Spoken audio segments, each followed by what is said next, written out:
Las lenguas cambian y son el andamiaje de nuestro pensamiento. Las palabras son el esqueleto que sostiene nuestra cultura. Las palabras hablan de lo que sentimos y de lo que pensamos, de lo que queremos y aún de lo que queremos esconder. Hay palabras santas y palabras cruzadas. Damos y pedimos la palabra. Hay palabras mayores y palabras forzadas. Palabras libres y libertad bajo palabra. Hay juegos de palabras y palabras jugadas. Pero también hay algo detrás de las palabras.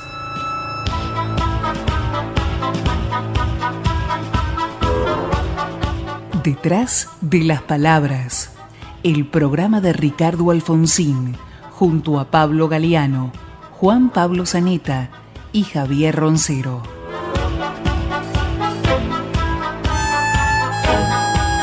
¿Qué tal? ¿Cómo les va? Han pasado 3 minutos desde las 12. Esto es Detrás de las Palabras con Juan Pablo Zaneta, ausente Javier Roncero, con aviso, por supuesto, como todo hombre educado, y Ricardo Alfonsín. Y tenemos hoy un invitado, Richard. Sí, un licenciado en ecología. Toma. Que es uno de los invitados más valiosos que hemos tenido en todos los programas. Por el caché. Creo que es el primero. Por el caché. Que es Pablo Quiroga, sí. Un amigo además, bueno, con quien compartimos muchas ideas, lo que hace que, podemos decirlo, estemos todos nosotros en el mismo partido, aunque no hacemos acá, en general, referencias a los partidos, en todo caso sí a los valores. Mirá que despeinado todo. No, pero es parte de un valor. Y sigo, también anda atrasada esta cámara, porque en la cámara sigo pareciendo despeinado. Ahí recién me peino, mirá. Ahí ese famoso Gracias, Pablo Quiroga, por estar con nosotros. Pareces de 35 años, aparte. Sí. La pinta que tenés. Claro. Te da más años. Claro. No, gracias a ustedes por invitarme. Yo no sé, soy ecólogo y biólogo. Digo, cuando estoy medio de comunicación, soy un periodista de nota. Me defino así. Creo que así me han definido muchas veces y quiero cumplir ese rol como corresponde. Claro que acá ante tres amateur corresponde, me parece, el peso de la cosa. Falta Roncero, sigue faltando otro Roncero, amateur, sí. Pero otro amateur. Pero está claro una cosa, acá hay una competencia además que han propuesto ellos, que afortunadamente, y como era de preverla, voy ganando también, que es quién es el más pintón. Se hace una encuesta todos los días con los oyentes, quién es el más hermoso, el más atractivo de todos los que están aquí. Veremos si hoy se modifican los resultados. Creo que sí, naturalmente sí. Se está peleando por el segundo lugar. Pero bueno, me pasa siempre, ojo, en todos lados, así que yo casi ni compito. Aburrido. Claro, no quiero tampoco bajar la moral de los compañeros. Hablando de cosas... No entran... Hablando de cosas... Los egos no van a entrar. No, yo soy muy austero y humilde. Vamos a necesitar pero bueno, antes era soberbio, ahora es perfecto. Claro. Pero bueno, ¿qué voy a hacerle? Sí, uno lleva su mochila, ¿viste? Hablando de cosas poco creíbles, vamos a hablar de elecciones y de Tucumán. Vamos a hablar de lo que pasó en Tucumán, de lo que va a pasar en Tucumán. De noticia es esta semana y seguramente va a afectar lo que tiene que ver con los comicios que se van a realizar este fin de semana en Chaco y seguramente, obviamente, lo nacional. Vamos a hablar hoy también de vivienda, un tema que me parece interesante para reflexionar. Hemos traído números. Sí, porque no se habla mucho, No se habla mucho sobre eso. En la Pero Argentina. las cosas realmente importantes se menciona alguna vez en un diario y después se deja de mencionar, igual que con la educación. Se escribe alguna nota sobre la educación, haciendo o pretendiendo que la gente comprenda, todos comprendemos, pero que tomemos conciencia, que hagamos carne de estas cosas, que se haga carne en nosotros estas cosas, y después se olvidan y no hablamos de este tema. También vamos a retomar un tema que venimos hablando directa o tangencialmente de él, que es el tema de la industrialización. Cómo afecta, si hay o no industrialización. En realidad, empezamos a hablar de este tema nosotros antes de que tuviera una repercusión un poco más pública a raíz de declaraciones de las entidades industriales de la Argentina, una respuesta de la presidenta en cuanto a si hubo o no hubo industrialización en el país, y nosotros nos metimos bien a fondo a este tema, un tema que venimos siguiendo programa hasta programa, siempre informándonos con Diario Inédito. También tenemos que hacer referencia a una de las noticias que publica el diario Hoy, diarioinédito.com, que dice que se cumple 9 años de la segunda desaparición de Julio López. Su hijo afirmó que no sabe si alguien lo está buscando o no. 2 diputados diputados solicitaron que se abran los archivos del Estado relacionados con la investigación y la causa no tiene imputados ni procesados. ¿Alguno de los otros títulos querés que te lea, Ricardo? No, vale la pena destacar que nunca Sí. había desaparecido un testigo por juicios de violación de los derechos humanos. Es el primer testigo en democracia que desaparece y debería también seguir reclamando sobre esto, ¿no? Porque, bueno, no puede ser que no se sepa qué pasó con un testigo clave en un juicio por la violación de los derechos humanos. Sí, debería ser un tema que tendría que estar más en tapa Más en habitualmente. tapa. Por Juan López, que ha pasado casi al olvido. Exactamente. Sí, Bueno, o sea que pedimos pronta que se esclarezca el tema, O que que se se siga investigue, buscando, ¿no? que se investigue y queremos justicia por López. también tenemos otros de los títulos que tienen que ver, bueno, con Tucumán, que lo vamos a desarrollar un ratito nomás, y algunos otros temas relacionados con el presupuesto, que es un tema también que tendríamos que hablar, ¿no? También el presupuesto, tenés Sí, razón, sí, es un sí, tema sí. del que deberíamos hablar. Sí, dice, hay muchas repercusiones, advierten que el presupuesto debe ser analizado por el nuevo gobierno antes de ser aprobado, son unas declaraciones que hizo el vicepresidente de la Comisión de Presupuestos de la Cámara Baja, el diputado nacional del radicalismo Miguel Base, que dijo que no hacerlo sería un acto de grave irresponsabilidad institucional por parte del Congreso y una grave desconsideración al conjunto de la sociedad. Bueno, algunos de los temas que vamos a hablar y que están también reflejados aquí en Diario Inédito. ¿Les parece que arranquemos ya con algunos de esos? Yo creo que Tucumán es un tema que... Primero quería hacer una pequeña mención, porque mirá qué loco, también es el aniversario, justo el día de la desaparición de López, se cumplen los 30 años del alegato De Trasera. En el juicio de la Junta. Quizás en el juicio más importante de la República Argentina. No, quizás no. El juicio juicio más más importante para la democracia. Lo que más puso en riesgo la democracia es el juicio de la Junta. Lo que más hizo por consolidar la democracia es el juicio de la Junta. Sí, tal vez el hecho fundacional de la democracia El hecho argentina fundacional. Es la es piedra donde se basa. Lo que se hizo en Argentina es bueno que lo recuerden los más jóvenes, ¿eh? No se hizo en ningún lugar del mundo, muchachos, sino porque se olvidaron, no porque no querían, porque había que tomar esa decisión que era muy riesgosa. Los argentinos, no un presidente ni un gobierno, la tomamos a esa decisión. E hicimos ese juicio que tuvo el alegato de Trasera del que hoy se cumplen 9 años, ¿no? Pero, sí, 30. pero yo 30 diría años, perdón. los argentinos, pero sí un gobierno, porque fue un debate de campaña. Sí. No es que ocurrió porque sí. Y había en dos- la campaña había dos posiciones. Raúl Alfonsín planteaba claramente que había que juzgar a los responsables de los excesos en la dictadura, y Luder decía que era legítima la ley de autoamnistía de los militares. Que no Recordemos se podía esto. derogar. Que Se, era- se la discutió retroactividad esto, de la ley penal. claro, y la gente votó, o sea que sí hubo el pueblo y un gobierno decidió eso, que se O sea discutió que- y por lo tanto se O optó sea que, por eso. que el mismo partido que nos gobierna hoy, Sí. en el 83, Sí. planteaba la autoamnistía. Los que gobiernan hoy votaron porque votaron a Luder la autoamnistía. Claro, porque decían que Sí. no se podía derogar. Claro. A ver, tanto que se habla de las leyes de impunidad, la principal ley de impunidad para la democracia y para el tema de los derechos humanos era la ley de autoamnistía, ley por la cual se perdonaban los delitos los militares y se lo perdonaban además a quienes en democracia habían cometido actos de terrorismo también. Bueno, la principal ley de impunidad fue derogada porque ganó la Unión Cívica Radical, porque si no, si hubiera ganado el justicialismo, no la iban a derogar, dijeron que no la iban a Se lo derogar, dijeron. dijeron que no la podían Y se derogar. discutió en campaña. Yo creo que en el fondo creían que no estaban dadas las relaciones de fuerza. El radicalismo creyó que estaba dadas las relaciones de fuerza porque confió en que había un pueblo que acompañaría esa decisión, cosa que finalmente ocurrió. Y no olvidemos, perdóname, que en otros países como Chile, Uruguay, con un plebiscito, y Brasil, funcionaron las leyes de autoamnistía y no se juzgaron a los responsables. Todo el mundo. No es- En todo Pero el digo, mundo. los países que nos rodean, que tuvieron También, dictadura en la misma pero época que nosotros. En España, ¿qué hicieron? No, Sí. también. Bueno, Y en Uruguay siguen discutiendo.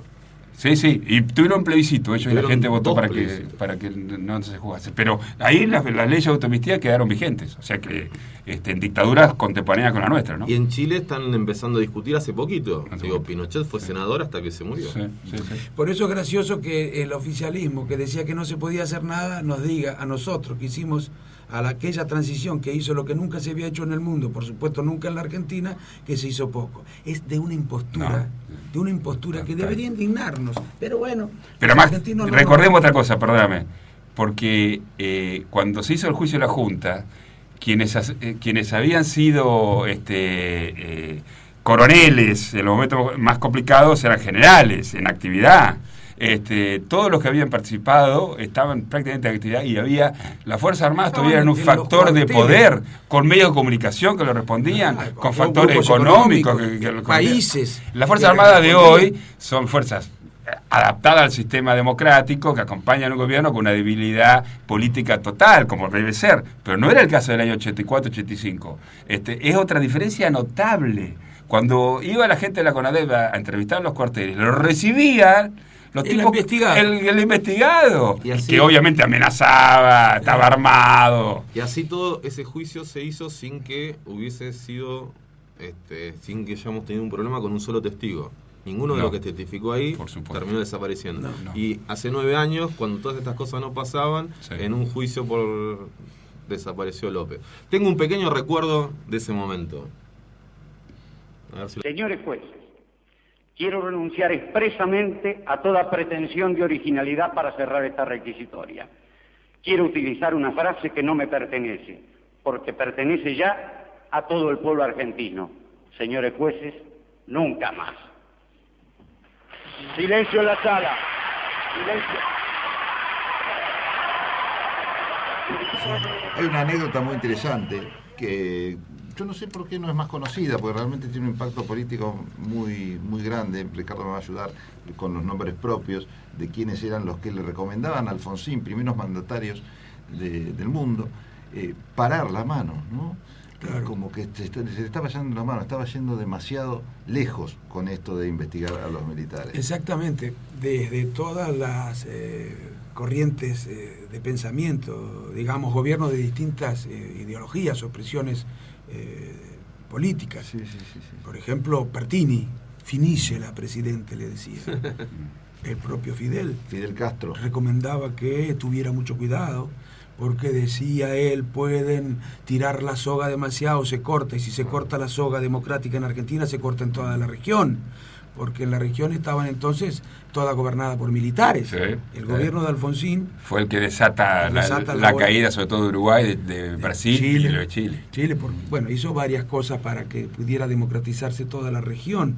Bueno, y varios presidentes le decían, muchos le decían, párenla.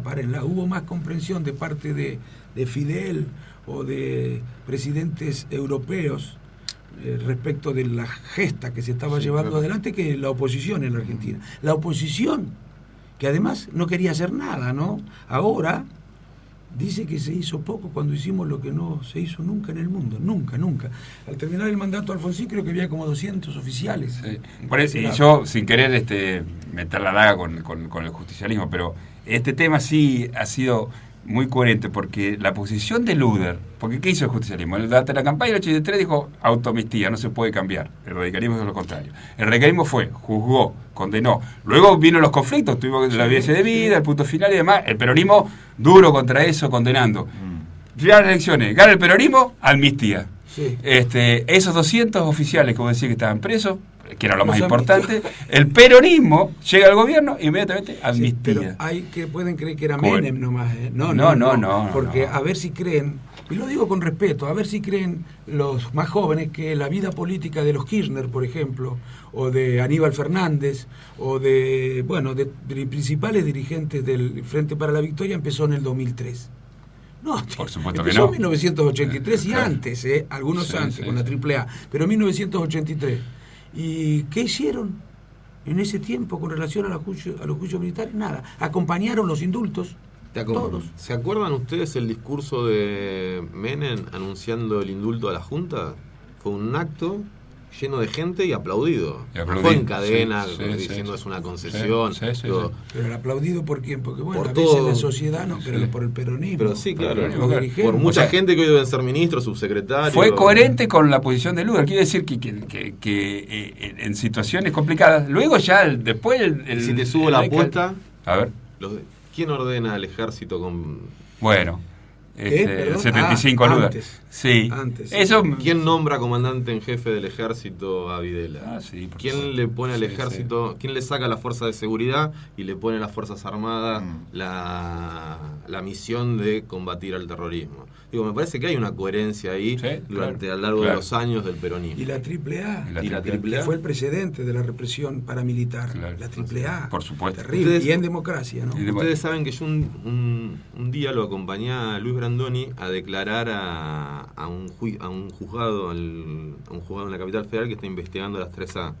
Y declaró, vieron que se fue del país por perseguido. Sí, claro. Y el juez nos dejó sacar una foto del comunicado donde está él y 20 actores más que los firmado las 3A con las 3A arriba, diciéndole que mejor se vayan de la Argentina porque los van a matar. Déjenme hacer un descargo con el justicialismo, las posiciones del justicialismo en la campaña del 83.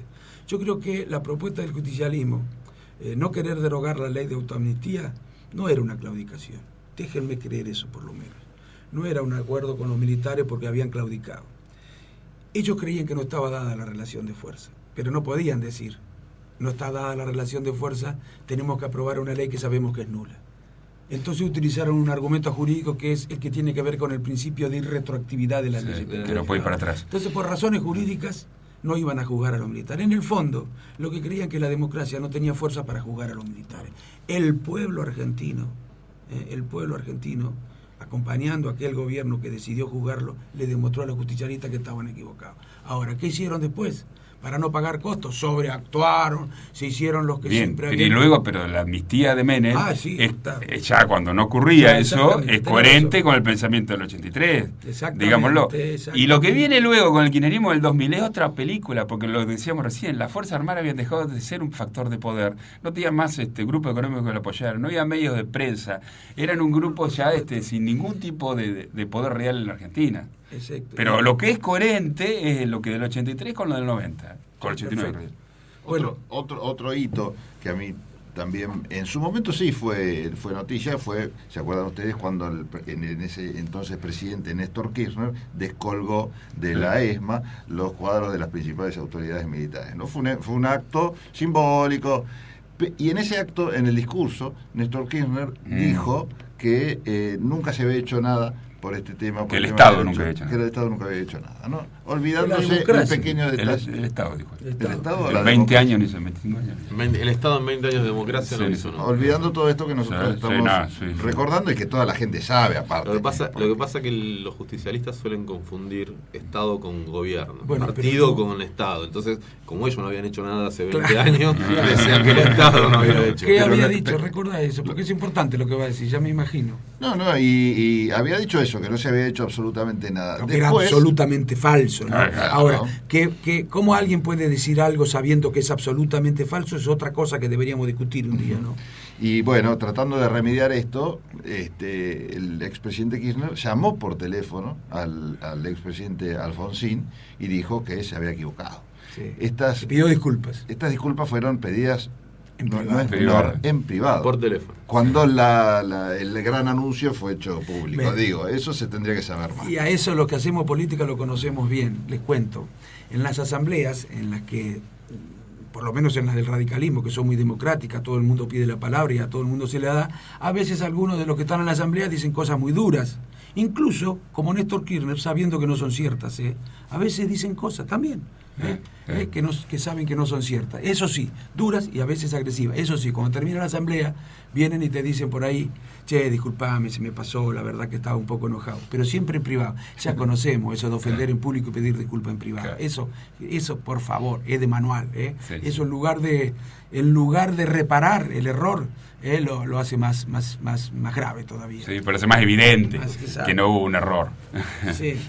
¿Estuviste por dónde, Ricardo? ¿Estuviste en Córdoba? Estuve en Córdoba, sí, estuve en Las Varillas. Un saludo a Pablo Rujinsky, a Jorge Cravero, estuve muy bien atendido, le hicieron un homenaje al viejo, a mi padre, Raúl Alfonsín, les pusieron su nombre a un barrio, Raúl Alfonsín, le pusieron también, era un acto bárbaro, mira, después te voy a contar por qué, en el fondo sentí un poco de envidia, porque se pusieron nombre a 70 calles, y no le pusieron Picaflor, Colibrí, Robles, sino que le pusieron los nombres de la gente de la ciudad y los nombres de los políticos respecto de cuál hay consenso, de cualquier partido, Por ejemplo, estaba Sí, sí. Allende, se le puso el nombre Néstor Kirchner a otra calle, Ramón Mestre a otra. Bueno, y estaban los radicales, los peronistas, todos entregando premios. Incluso la mayoría de los nombres tienen que ver con personas del lugar. Ajá. Con el imprentero, con el que había puesto el primer taller, con la primer partera muy conocida. Bueno, eso también promueve la cosa comunitaria, que es tan importante, ¿no? Es cierto. Bueno, y se le puso a un barrio Raúl Alfonsín, así que muchísimas gracias. Después les voy a contar algo a raíz de esto y las viviendas. Sí, Después. yo quería Pero justamente... cuando empecemos con las viviendas. Sí, pero podemos, porque justamente por eso quería hacer mención al tema, ¿no? ¿Qué Bueno, pasó? ¿Qué pasó? no, pero yo le voy a hacer una pregunta al hombre que hace periodismo de investigación. Ajá. Vino En hoy. la década ganada, señor, o si querés empezar desde la década del 90, en materia de vivienda, ¿cómo andamos en materia de déficit de vivienda? Y andamos mal, andamos bastante mal. En 1991 faltaban alrededor de 200.000 viviendas en la Argentina. Había un déficit Había un déficit de viviendas en la Argentina, de 200.000. de 200.000. No, Dios, anoten si quieren. En el 2001, Tiene que leer él. y porque es difícil en radio decir En el 2001, estadísticas. 200.000. En el 2001, 200.000. No, en el 2001, 360.000 Viste viviendas. que estaba mal. Por eso hay que leer. Hay que leer más. O sea, en el peor momento de la Argentina había un déficit habitacional de 360.000 personas. Y en el 2010, que es la última... Vivienda. hijo de vivienda. Dios. Y en, las- Porque la vivienda se queda a la familia. y en el 2010 hay cerca de 900.000 viviendas que faltan. O sea que hubo un crecimiento exponencial de 190.000 en el 2000, en el 91 o 90 Sí, a 380.000 sí, más o menos. Más en o el menos. 2001.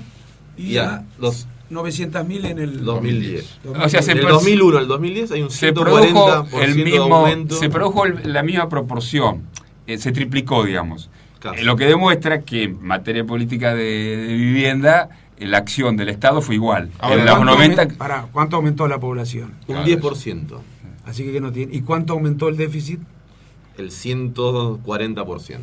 O sea que en materia de vivienda la década ganada no fue una década ganada. A pesar de toda la propaganda y todo el autobombo que hacen. ¿Estos datos de dónde son? ¿Son suyos, señor? No, son datos oficiales. Oficiales El del INDEC. INDEC. Sí. De aquí de- El INDEC no miente. ¿Y cómo se llama? Y con problemas de habitacionales hay más de 2,5 millones de personas. Claro, porque, a ver, las 900.000 viviendas deficitarias son datos parciales. Son eso. datos parciales. Porque hay además muchas viviendas deficitarias. Claro, que no se están puede- anotadas. Que no se pueden considerar. O sea, un ranchito sin agua, sin Baño. gas, sin baño, está considerado como vivienda, digamos, en esta encuesta. Bueno, Claro. pero- Si agregás toda esa gente que tiene problemas de vivienda, llegás a 2,5 los millones problemas y de- medio Bueno, de viviendas que faltan. no, lo que sí, insisto, demuestra que en la década del 90... no, se- perdón, pero te voy a decir, tampoco contaste en el 91 eso, deficitarias, también eran parciales, ¿eh? Sí, claro. Así que contemos las parciales. Todas por son ahora. parciales. Después hay más De todas problemas. maneras, pero lo cierto es que en la década del 90, la década perdida de alguna manera, se triplicó el déficit de vivienda.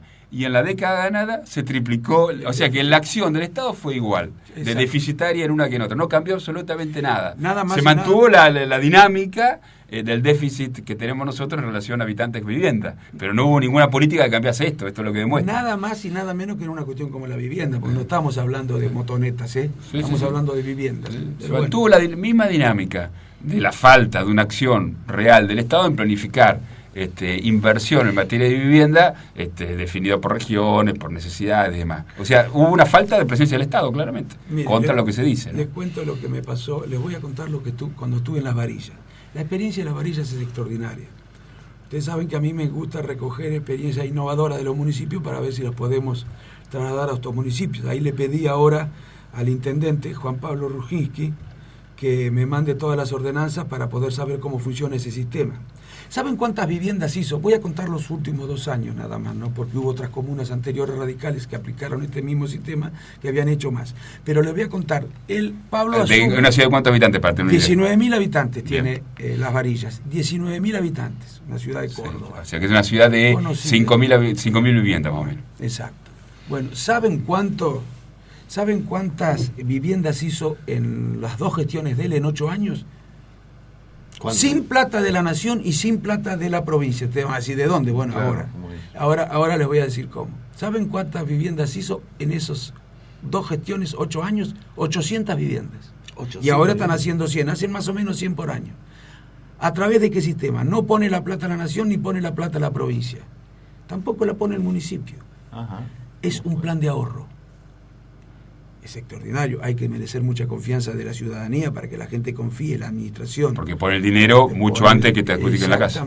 Exactamente. Ahora tenés que ver qué viviendas, son mucho más lindas que las del plan federal. Tenés que ver qué viviendas. Y además tiene muchas ventajas con relación al plan federal. Primero, el metro cuadrado te lo calculan a 2.500 pesos. Sí. Puede ser que me equivoque en algunos pesos. 2.500 pesos. Y vos pagas, hasta que salga sorteado, la mitad de lo que sale el metro cuadrado. Es decir, 1.250 pesos. Cuando te entregan la vivienda, empezás a pagar hasta que salís sorteado, no. Sí, hasta que te adjudican, pagás la mitad del metro de lo que te dan por metro cuadrado. Con eso hacen la vivienda, Claro, sí. Con eso hacen, no es que te den eso y que después tengas que pagar más. Ahora, si vos querés agregar alguna cosa, bueno, Sí, sí la tenés corre que por pagar. tu cuenta, claro. Vos pagás después de que te adjudican la vivienda los 2.500 pesos. Y además, ¿cómo se garantiza el fondo o el ente que le van a pagar, seguir pagando? No se hipoteca la casa, porque es muy cara la hipoteca. ¿Qué hacen? El que adjudicatario firma una donación. De la tierra. De la vivienda. De la vivienda misma. Al municipio hasta que termina de pagarla. Eso ahorra muchísimos gastos a la municipalidad. Claro. Pablo, no creo que me estés escuchando, Pablo Rujinsky, te felicito por la iniciativa. 100 viviendas por año, extraordinario. Podrían alivianar muchísimo a la provincia y al Estado Nacional si se encararan iniciativas de esta naturaleza en muchos municipios. Hay que ser muy honesto para administrar bien esto y tener mucha confianza de la sociedad. Yo lo felicito a los varillenses, lo felicito a Pablo y le pido que me mande todos los datos.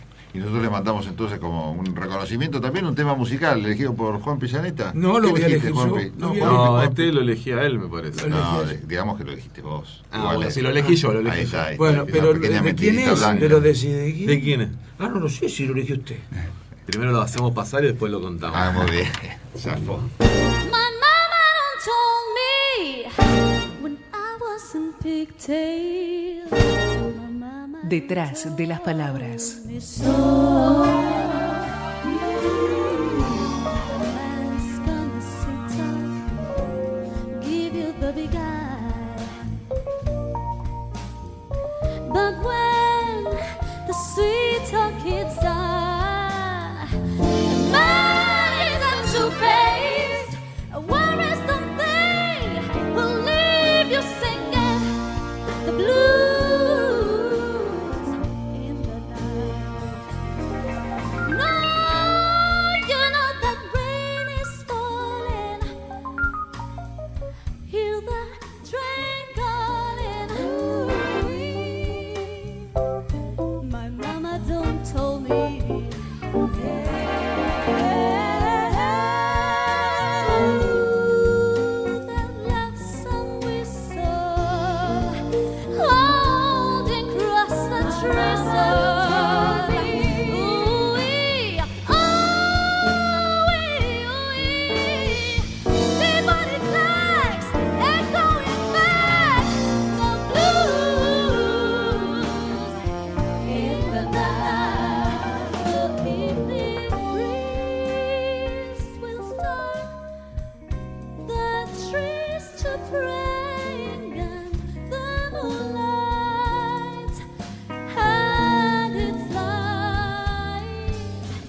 Detrás de las palabras, con la conducción de Ricardo Alfonsín y Pablo Galeano.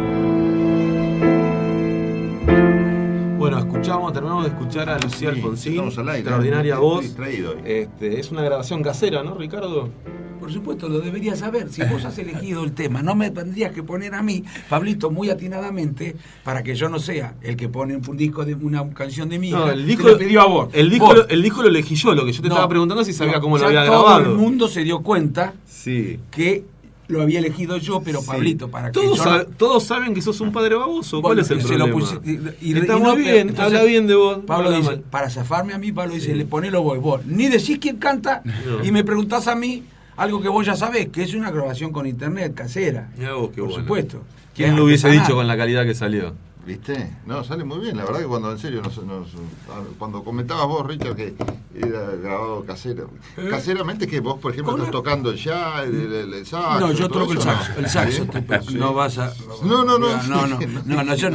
Yo no toco absolutamente nada, pero ponen El timbre. ¿cómo se llama? No, ponen El la timbre. música en internet. Sí. Claro, Las cantan pistas arriba. se llama. Ellos las pistas, ellos se enganchan con un micrófono y que conectan a la computadora y graban sobre eso. Ah, mira vos. Mirá vos. Qué moderno, che. Bueno, sigue trayendo mucha cola el tema de Tucumán, las elecciones de Tucumán, ya intervino la justicia y las declaraciones van y vienen de un lado y de otro. Algunas son en algunos casos escandalosas y preocupantes, como por ejemplo la de Carlos Kuhn, que el diputado del Frente para la Victoria, que dice directamente que si el Poder Judicial no interviene de forma favorable a los intereses del kirchnerismo, van a intervenir Tucumán. Mire qué fácil, dice. Como si intervenir una provincia fuera una solución y de las fáciles. Bueno, algunas de estas declaraciones y entre otras la de la presidenta también que llaman la atención. Es ¿no? gracioso porque la presidenta parece que es la dueña la única que defiende el interés, es la voluntad mayoritaria de la sociedad. Ella, a ver, cuando ella denuncia, Sí. está defendiendo la voluntad popular. Cuando la oposición denuncia irregularidades, está desconociendo la voluntad popular. ¿Qué tiene ella? ¿Por qué no deja que lo diga la justicia en todo caso, no? Me parece a mí que debería decirlo. Sí, aparte en muchas provincias hemos tenido situaciones porque que realmente ameritan un pequeño análisis y descripción donde ha triunfado el Frente para la Victoria y sin embargo otros partidos de la oposición no han hecho ningún reclamo. a esta La mayoría de los casos. La oposición, no otros. La oposición. A ver, eso es muy bueno porque ella dice tres cosas que no son ciertas. Sí, ¿No es cierto? O bueno, por lo menos. Ella dice, respeten la voluntad ciudadana. sí. Dice, ustedes siempre hacen denuncia cuando pierden. Nosotros nunca hacemos denuncia cuando perdemos. Exacto.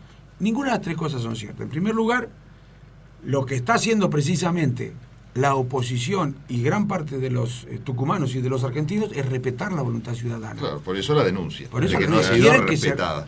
quieren que se respete. Exactamente. ¿Quién lo tiene que determinar? Ni Cano, ni la presidenta, ni los ciudadanos de uno u otro partido. Tiene que determinar la justicia.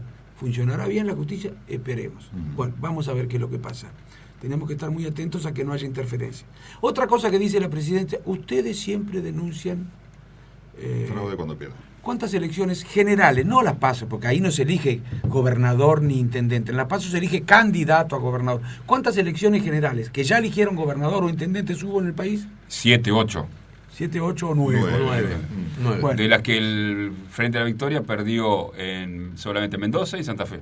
Sí. Y después ganaron Aliados o el Frente para la Victoria. Sí. Decime, para mencionar alguna, Tierra del Fuego, La Rioja, Salta. ¿Dónde hay impugnaciones en la justicia en esas provincias? En ninguna. En Neuquén, un aliado. Nadie, no es que se hicieron impugnaciones en la justicia. En el único caso es el de Tucumán. Pero donde, digamos, Y también- visto desde acá, perdóname, no es una cuestión caprichosa. Hubo quema de urnas, hubo Domicilio. fiscales que aparecieron con las urnas abiertas, videos que desaparecieron, o sea... Y constancia, prueba de domicilios de otras provincias, de gente que vivía en otras provincias con domicilio en Tucumán. Claro. Y videos con funcionarios de la Junta Electoral fajando urnas que venían abiertas. Y la empresa que tenía que filmar diciendo que se cortó la luz y que por eso no pudo filmar el momento que se estaban trayendo las urnas, cuando luego la empresa de electricidad dijo que no hubo ningún corte de luz. Te quiero decir, no hubo un capricho en este caso que los tucumanos son más locos que otros lados, sino que hubo pruebas evidentes que acá hubo irregularidades fuertísimas que podían estar copiando con la voluntad popular. Exacto. Entonces, Y aparte, digamos, lo más importante de un fraude es que el fraude esté bien hecho, que nadie se dé cuenta. Así como la película de Olmedo, donde no habían votado ni siquiera los candidatos, la gente se da cuenta. Digo, aparte de las irregularidades, me parece que también hubo una parte de fraude bien hecho. Me llama cínico, suena aclarar. Pero sí, me suena claro, parece que vos justificás que que está bien hacerlo hecha. No, bien hecho el fraude bien hecho es aquel que siempre está mal. Sí, pero, no, el fraude siempre está mal, pero si alguien hace fraude, lo que tienen que intentar es que no se den cuenta de que le hacen fraude, porque si no queda... Es como tocar timbre y de robar y tocar timbre. Pero yo creo que acá hay una sensación de impunidad, de ser dueño de todo lo que pasa dentro de la provincia, que se le fue la mano. ¿No te llama la atención que hayan votado para la elección a gobernador casi el 87% de los ciudadanos, cuando en promedio ninguna elección pasa del 80%? Todas están en el 77, 76. En Son Santa casi Fe 10 votó puntos el 76, en Mendoza votó el 77, en Salta votó el 73. Sí. Son 10 puntos más. Elecciones a gobernadores separadas. Sí. Pero ¿no les llama la atención de que, que en Tucumán vote tanta gente? Sí, por supuesto que sí. Déjame tomate termino un mate, así te digo otra cosa. Te digo lo siguiente. La presidenta dijo entonces que la oposición siempre denunciaba fraude. Demostrado que no es cierto eso. Pero a ver, ¿qué pensar de alguien que dice cosas que no son ciertas y tan claramente falsas como en este caso, ¿no? ¿Qué creen, que somos tontos? Que nos falla el órgano de la comprensión, como decía Ortega y Gasset. Bueno, pero otra cosa que dijo la presidenta: nosotros nunca denunciamos fraude, cuando perdemos lo aceptamos, nunca acusamos de irregularidad de nadie. No es cierto tampoco. Cuando perdieron en Santa Fe, ¿qué hicieron? Yo lo vi a Peretti, yo lo vi hablando de graves irregularidades, de las dudas que existían. Después es cierto, lo reconocieron, pero lo reconocieron, primero públicamente hicieron las denuncias, después volvimos al caso de denunciar públicamente. En privado reconocieron que estaba bien, que no había habido fraude. ¿Por qué no lo reconocieron también en público? Entonces no es cierto eso, señora presidenta, que ustedes cada vez que pierden una elección aceptan sin chistar el resultado. Además sería irresponsable si cada vez que perdieran una elección y tuvieran la certeza de que hubo cosas raras, que lo aceptaran. ¿Cómo van a aceptar algo cuando cree usted que hubo cosas raras? Usted tiene que hacer la denuncia a la justicia, si no estaría incumpliendo con sus deberes de ciudadano. El Frente para la Victoria, entre los argumentos que tanto políticos como opinadores, pero que claramente se los puede identificar con el partido de gobierno, están esgrimiendo estas últimas horas, también dicen, entre otras cosas, que se tiene que rehacer la elección de los lugares donde hubo puntualmente, como sí se hizo en otras provincias en otros tiempos, algún inconveniente, ¿no?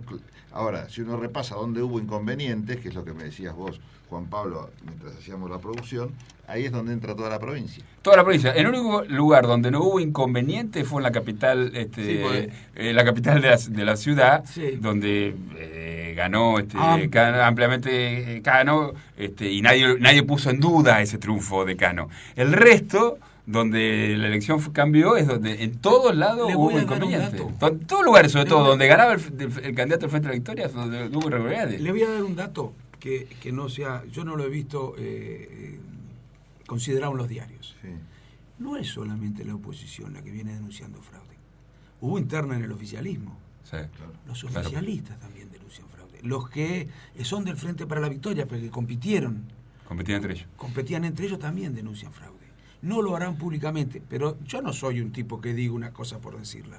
He hablado con ellos y les digo que muchas veces desde el propio oficialismo le vienen a dar información y las pruebas a la oposición para que avale sus denuncias. Así que vayan a ver también en el propio palo, a ver qué dicen en el propio palo. Yo creo que lo más grave de esto es lo que decíamos recién, digamos, que el sentimiento de impunidad y de ser propietarios de la cosa pública que no solamente pasa en Tucumán, es lo que lleva a esto. El problema es cómo se ha feudalizado, en el término real de la palabra, como el señor feudal que era dueño y señor absoluto de su territorio, no solamente en Tucumán, en Salta, que nadie denuncia que haya habido fraude, pero sí hay un control del Estado sobre muchísimas actividades sociales y económicas que llevan a enormes conflictos. Sobre la justicia, pero lo que se te sobre ocurra, los medios. en Salta, digo yo, además que decir al principio que soy periodista de nota, que ya quedó demostrado personalmente, además, humildad te impide. No quiero hacer hincapié en eso. Además, Yo igual, tengo un conocimiento ¿periodista importante. de qué nota? La menor, una nota triste. No, digo, además conozco algunas cuestiones ambientales. En Salta, por ejemplo, que es una provincia que tiene más bosque nativo, los gobernantes salteños relacionados con el justicialismo han sido los que más incentivaron la deforestación de los bosques de la selva subtropical, de las yungas, que son de las más importantes en materia de biodiversidad en Argentina, para impulsar monocultivos. En eso. Está denunciando nosotros por muchísimas ONG, vean Greenpeace, vean FAR, que dicen de los gobernantes de Salta. Y los tipos lo hacen con una impunidad absoluta, incumpliendo la ley de bosque en este caso, incumpliendo la ley de suelo, para favorecer intereses económicos que tienen que ver con los monocultivos, destruyendo, con un día que vamos más a tiempo, permitir. No, después lo vamos a decir. Esa es otra cosa. Eso es en cosa. la zona pampeana. Bueno, pero lo que iba es, lo que tiene que romperse para consolidar la democracia es esta sensación de que los gobernantes de algunas provincias son los dueños de la provincia. Exactamente. Lo de Tucumán te digo fue que un reflejo. no solo es el gobierno, el partido oficialista. No. Esto está pasando en muchos lugares donde gobierna hoy estos otros partidos. En intendencias sí gobiernan y bueno, cuidado. Así que esta es una cosa que tenemos que controlar todo. Pero te quiero decir, no hemos hablado de lo de C5N. Es un tema importante porque nos van a decir que estamos eludiendo. Yo celebro la aclaración, sinceramente. ¿Querés que te diga la verdad? En ningún momento pensé que se trataba de una medida que pretendía limitar la libertad de expresión. ¿Sabes por qué? Bueno, expliquemos un poquito por si hay ¿qué pasó? El gobierno porteño clausuró un galpón desde donde salían los móviles exteriores de C5N, ahí en la calle Honduras, por ahí por Palermo. Y bueno, a raíz de esto, los canales oficialistas, amigos de C5N, otro que también habría que claramente mencionarlo así, salieron a criticar duramente al gobierno de Macri, hablando de la libertad de expresión, y uno de los grafs más simpáticos que yo vi diciendo, critican la objetividad de este canal. Bueno, obviamente mencionaban los casos en que estos canales se habían tirado contra el gobierno porteño, hablaban de la campaña, bueno, mezclaron un poco los temas, ¿no? Pero por si alguno se está perdido de qué estamos hablando. Y magnificaron porque parecía, uno tenía la sensación de que lo que habían impedido era que saliera la señal al aire, que no se pudiera emitir el programa, a tal punto que me dice a mí una persona, vio que están emitiendo desde la calle. Bueno, no era nada de eso. Ahora, de todas maneras te digo, yo celebro, porque con estas cosas sería duro con cualquiera, ¿no? Celebro que esto haya sido aparentemente nada más que una cuestión de un error. Ahora le digo, en primer lugar le digo, los medios de prensa también que cumplan con las leyes que establecen condiciones para la habilitación de un local, que cumplan, porque no puede ser que el hecho de ser medio de prensa te habilite para incumplir la ley y no recibir ninguna sanción, mijo. C5N y todos, ¿no? De todas maneras te digo, ¿sabes por qué no creí nunca que menos la radio del Papa. Tiene una radio en Avenida Belgrano. No, esa no. Esa no. ¿Sabes por qué no Tiene creí habilitación nunca? divina. Nunca creí que fuera así. Porque tenés que ser muy tonto. Fue una torpeza. Una torpeza. En términos políticos fue una torpeza. Pero está bien, pero yo no creo que haya sido una decisión tomada para censurar. Para censurar. No. Porque sería muy tonto. Si tus convicciones no hacen que vos no puedas tomar una decisión así, por lo menos que tu conveniencia. Claro, por Porque eso en fue una plena torpeza. campaña electoral pero más que una torpeza, aparentemente fue un exceso de un funcionario de un empleado del área de administración que al verificar que no se estaba cumpliendo, no sé con qué requisito de la ley de habilitación, clausuró, sin darse cuenta de las consecuencias que tendría. De todas maneras, digo que se siga conociendo bien todo como fue, pero que no hubo intención. Pero Esa es eso obvio. marrón Lo que por pasa es que le tontos. tiraron un centro a Claro. estos amigos. Ahora, La impostura del oficialismo, de la reacción del oficialismo, a mí me fastidia. ¿Querés que te diga? Del oficialismo y de vos dirigentes. metés ahí. No, Algunos, yo meto no todos. dentro del oficialismo también A al los propio periodistas, canal, a los periodistas Bueno, afines sí, y todo. bueno, son oficialistas. Sí, no por es eso te verdad que no, que oficialismo. pero te digo, la impostura. Yo veía ayer a un dirigente manifestar su horror. Pero ¿querés que te diga? Ahora se le llama acting a eso. ¿Cómo se le llama ahora a los pibes? ¿Cómo le Sí, dicen? sí, acting. Acting. Sí, sí, Nosotros le decíamos se mandan la parte. Se mandan la parte. Una mandada de parte. Una actuación espantosa. Increíble. Haciéndose Sí, los sí. preocupados por la libertad de prensa. Mira, yo te voy a decir la verdad, no digo todos, pero muchos dirigentes del oficialismo yo creo que la libertad de prensa los tiene sin cuidado. Lo que pasa es que los tiempos no los acompañan para que puedan avanzar más sobre los medios. La cultura y la sociedad no permitiría una cosa así, pero mucha convicción no tiene. Si no hubieran dicho algo con muchas de las cosas que pasaron en la Argentina, no de derecho, no es que sancionaban una norma prohibiendo la libertad de prensa, pero de hecho ocurrieron muchísimas cosas que limitaban la libertad de prensa, ¿eh? Y no decían nada. Podemos dar varios ejemplos. Mirá, yo esperaba que me ibas a interrumpir para dar un ejemplo. Un ejemplo. Sí.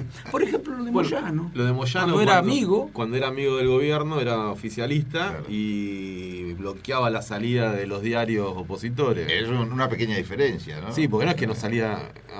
Eso hubiese sido comparado si le hubiesen cortado la señal al canal de televisión. Claro. No, impedían la circulación. Aparte, de los diarios. claramente fueron a bloquear la salida, no era Sí, que a las fueron- 5 de la mañana, a la No hora había que duda. salen. No había duda. A ver, además, el gremio y el sindicalismo legitimaba su reclamo por cuestiones gremiales. Claro. Pero Sí. podía haber habido, por lo menos, una declaración del oficialismo diciendo que le preocupa que este tipo de medidas puedan Dejen en salir los definitiva. diarios. Bueno, Para aparecer, aunque sea. y cuando hacían los juicios populares a los periodistas y los escrachaban en carteles Sí, y bueno, después sí. los invitaban a los que se encargaban de hacer esos juicios a las tribunas con el oficial. ¿Qué se hace? ¿Y en Venezuela? Bueno, eso justo te iba a decir eso, porque uno puede decir que no se querían pelear con periodistas o con actividades que se hicieran en Argentina, pero tampoco fueron contundentes con cosas que pasaban en otro lugar del mundo, por ejemplo en Venezuela. Nunca levantaron la voz cuando el gobierno venezolano... Pero dijiste, uno podría decir, bueno, no se querían pelear. ¿Qué quiere decir? Uno podría decir eso que no para sé qué. para no meter que no querían Es opinar. una barbaridad Sí, eso, ¿no? pero desde luego que es una barbaridad. Pero lo que te quiero decir es que por ahí no se querían meter en la política argentina, No es que no se quedar- quería- no querían, por eso. no les interesaba. No les interesaba. No les interesaba. Entonces, ¿qué se horrorizan? ¿Qué se horrorizan? Pero te juro, te doy mi palabra de honor. Vos te decías, qué mal actor este tipo. A los gestos que hacía, qué barbaridad lo que ha ocurrido. Cuando si muchos de ellos, estoy seguro, muchos de ellos, Pudieran, mira, si pudieran, lo harían. avanzarían más sobre la libertad. No tengo ninguna duda. Al No principio tengo de la- ninguna duda, lamentablemente, porque incluso los quiero a muchos de ellos. Pero no son personas con convicciones republicanas. En el... No tienen... A ver, la república, en la medida en que no los jorobe, la respeta. Pero si te jode, hay ciertas cosas que se pueden hacer. ¿eh? Yo estoy seguro de eso, a mí no tengo duda, porque conversamos todos, ¿no? Bueno, así que no se manden la parte, por favor. Una mandada de parte, todo. Yo me di cuenta que todo se trataba de algo sin demasiado asidero cuando miro la televisión para informar un poco qué es lo que había pasado, porque me entero a los pocos minutos de la clausura que se había producido el hecho. Entonces lo primero que pongo es C5N para ver qué decía el canal, para ver si era serio el tema o no. Y me di cuenta que no era serio cuando vi la placa que mencionaba al comienzo. Decía, clausuran C5N por su objetividad. Bueno. Si hay Y ahí algo, pasé si hay otro algo que, tema. primero, ya hemos hablado acá si existe o no la objetividad, Sí. si hay o no periodismo militante. No hay objetividad, supongo que hay han dicho eso. objetividad, así que y C5N ni ningún canal es objetivo.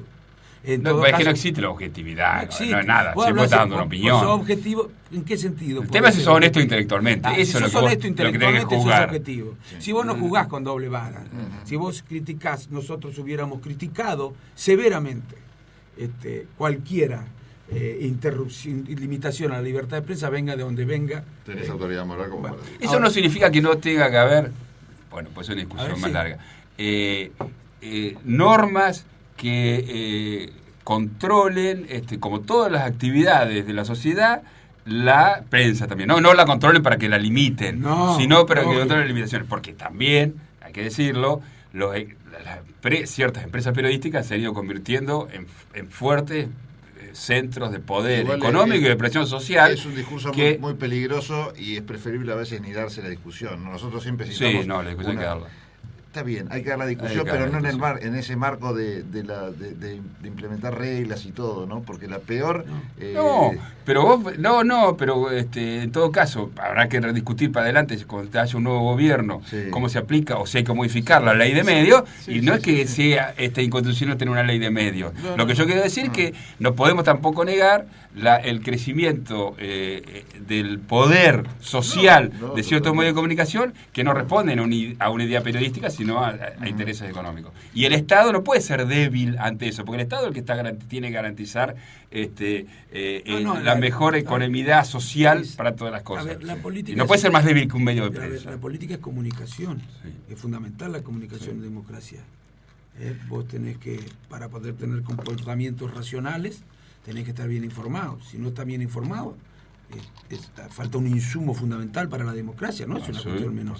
Ahora, hay que tener cuidado de que el remedio no sea peor que la enfermedad, ¿no? Que es lo que hizo este gobierno desde mi punto de vista. Ahora, yo me quedo con la frase de Camus, que decía: la prensa con libertad puede ser buena o mala, pero la prensa sin libertad siempre es mala. Y a esto agrego, creo que en la Argentina la prensa no está a la altura de las circunstancias. Para mí la prensa debería ser como la plaza pública para los griegos, cuando discutían, se debatían, para servir a la libertad y para servir a para que los ciudadanos puedan tomar decisiones con todos los elementos de juicio y de manera racional.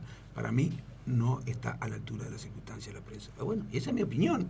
Pero no haría absolutamente nada para que dejen de seguir así. Si quieren seguir así, que sigan así, que sigan. Porque hay muchos que son privados, no es lo mismo que el Estado, que también censuran, censuran, y hay cosas que no publican. Por supuesto, porque defienden, insisto, no está atrás un fin periodístico exclusivo, sino que además hay intereses económicos importantes.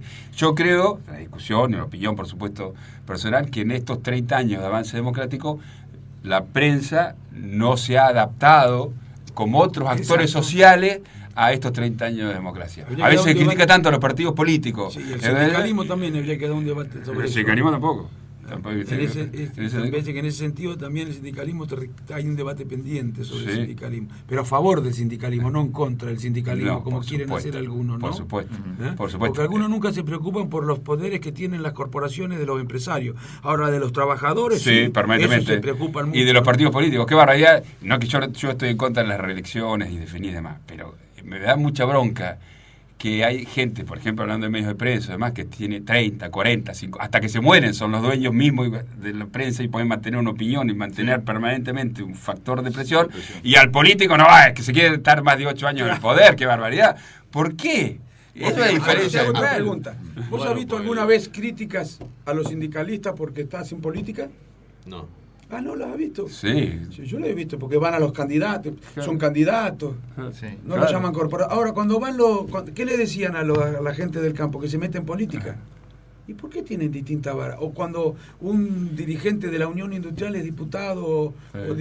Parece lo más normal del mundo. ¿Por qué está bien eso? A mí me parece Yo creo que todo está bien. A mí me parece que todo está bien, que tanto un sindicalista como un señor que milita en una asociación del campo, un empresarial tiene derecho a... En la medida que entre o cobra un partido político, ¿no? Es la única forma... Y no por un partido sectorial o corporativo. No, y lo que no está bien es que utilicen el gremio para enrolarlo detrás de un partido político, esté en el gobierno o en el llano. Eso siempre perjudica a los trabajadores. Ni que utilicen la UIA o lo que sea para enrolarla detrás de los intereses de los empresarios. Eso no está bien, o de un partido. Sí, eso no está bien. Las organizaciones deben de mantener el pluralismo de tal forma de defender a todos los trabajadores, más allá de lo que piensen, a todos los empresarios, más allá de la profesión política que tengan. Sí, y los trabajadores se tendrían que agremiar en el seno de sus sindicatos en función de su condición de trabajadores, de asalariados, y no en función del color de un partido también, ¿no? Bueno, qué sé yo, quedaron un montón de temas. Yo quiero uno solito antes que nos vayamos, que nos estamos olvidando del antipremio. Trasera, ¿qué hora es el homenaje? Sí, usted tiene los datos. Sí, el homenaje a Trasera. En el Congreso Nacional van a estar como panelistas Magdalena Ruz Iñazú, Santiago Kovadlov, Ricardo Gil Lavera y Leandro Despuy, el viernes, hoy, a las 17 en el Congreso. ¿Qué pasó? En el Salón Ilia. ¿Está bien, Javier? Gracias, Javier. Si algo salió mal del programa, recordemos que Javier Galdo. Y ahora Pablo Quiroga también, pero no importa, dale, métele. No, yo quería darle, nos estábamos olvidando del antipremio, yo quiero darle el antipremio a, no sé bien quién es, pero Bueno, si no sabés, Pero ¿cómo? escuche, téngame paciencia. Sí. En la puerta de los tribunales de Tucumán le pusieron una faja donde dice muerte a los traidores, refiriéndose, debe ser a los jueces que hicieron el fallo Claro. de la apelación. Sí, exactamente, un escrache. hicieron. Un escrache, Sí. pero Hay dice afiches, muerte a los Y traidores. hay afiches en Tucumán. Y hay afiches Sí, en Tucumán recién diciendo leí. si 2 traidores pueden más que 500.000. Sí. Me parece que quienes mandaron, no me voy a meter con los pobres militantes que fueron a poner este afiche. Bueno, Pero digo, pobre imbéciles, Ah. porque si pegaron ese afiche... Sí, son claro, fuertes, pero a sí. quienes los mandaron a hacer esto, que deben de ser la, Sí. la cúpula de... debe ser, no Sí, sé, sí, totalmente no quiero poner condenable. nombre, Bueno, nos pero estamos yendo. detestable. Homenaje a Raúl Alfonsín este domingo a las 13 en la Asociación Cultural Armenia, en Armenia 1366, la Comisión Conmemorativa del Centenario.